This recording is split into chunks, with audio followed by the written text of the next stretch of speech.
300 days of sunshine. Yeah, yeah. And the reason why I'm asking, I'm going to get to Moutier, but I got to ask you this.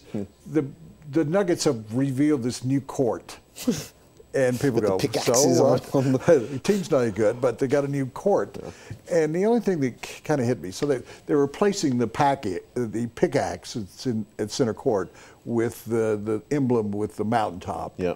You've seen the court, haven't you? Mm-hmm. The only one that got me was they have the pickaxes kind of shadowy inside the three-point lines. Yeah. But on this side of the court, it's going to say, if you can see over the really expensive seats, 5280, which we all get, /300. And I went, what does that mean? 300 wins or what? Tell everybody what the 52, you don't know? No. You didn't see it? No. 300 days of sunshine.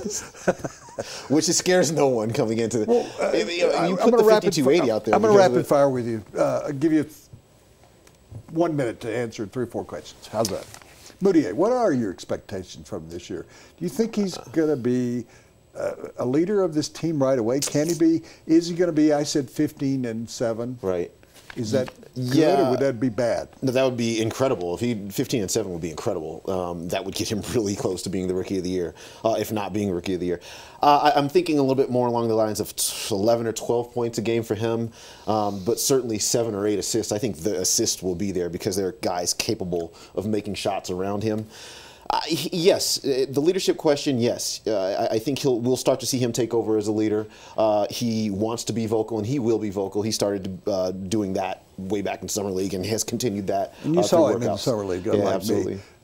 The fact that he played, unlike some top rookies in the past who passed up Summer League, he played in Summer League. He had a year of ball. People go, well, it was in China. That's not a bad brand of professional basketball. No. Is he advanced, even though he's still such a young kid? I think the year in China helps. I really do. The size and strength of those guys, certainly bigger than college guys. I think there's aspects of it that'll help. There's aspects of it that won't help as much. But I think overall he's better off for having that professional experience.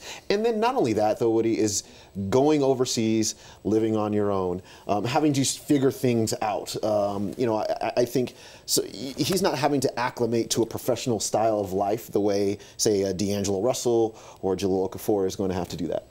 Did he took his mom and his brother to China with him? Is he bringing them here with him? No, but they're going to be here a lot. They're going to be based in Dallas, and so that's just where they're going to stay. But they'll be back and forth, especially his brothers. They'll be here a lot. Kenneth Faried, Randy Foye, J.J. Hickson. Are they going to be on this team at the beginning of the season, for the entire season? Kenneth Faried, I fully expect that he will be on the team the entire season. I think they really do want him on the team, and they want him to work he's on the trading block again. That's always. It's always the case. And honestly, it's. I'm not saying it's totally fabricated, but it's exaggerated out there. It's exaggerated. The Nuggets do want him and want to see what Mike Malone can do with him. J.J. Hickson and Randy Foye are a different story, and they tried to trade J.J. Hickson at last year's trade deadline. I think they'll try to get something like that done again this year. And then Randy Foye, I think, will just end up being coveted by a team that needs a shooter at the trade deadline. And then that'll be an opportunity for the Nuggets to unload him if they want to do that, depending on what Gary Harris is doing, Will Barton, those kind of guys. ESPN said that the Nuggets for the next 3 years, you're talking about exaggeration, they won't be any good for the next 3 years because they don't have the talent. They're going to have to get some more top draft choices and their lack of experienced people in the front office. How do you respond to that?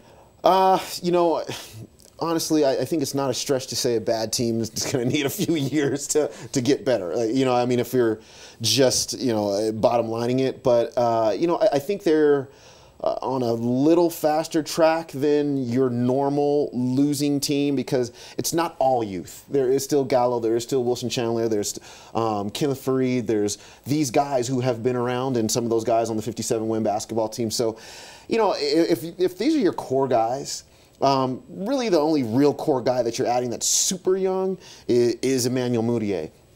Yusuf Nurkic needs to grow as well. We'll see what happens with him this season. But I expect the Nuggets when should be able to. When is he going to be ready? They're hoping by the start of the regular season, but I think this is going to be, honestly, Woody, I think this is going to be a tough season for him. I mean, he's had to rehab in a summer that he hoped to just work on his game.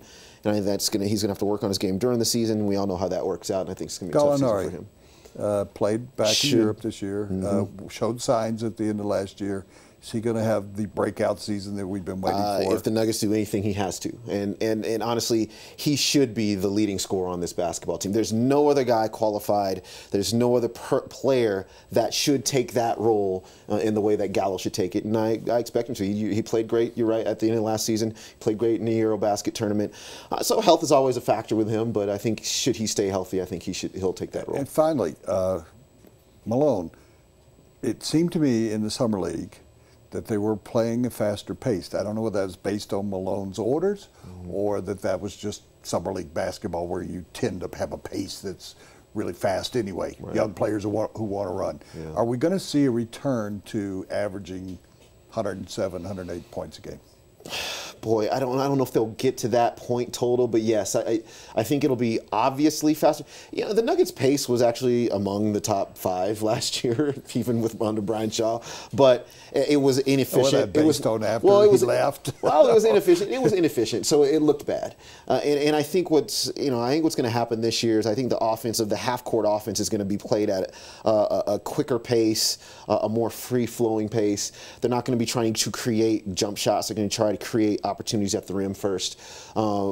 So yes, I do expect their point total to be up around or maybe slightly over 100. And then as they continue to accumulate talent, scoring talent, then we'll start to get back to some of those levels. This segment is sponsored by John Elway Cadillac, Colorado's #1 Cadillac dealership.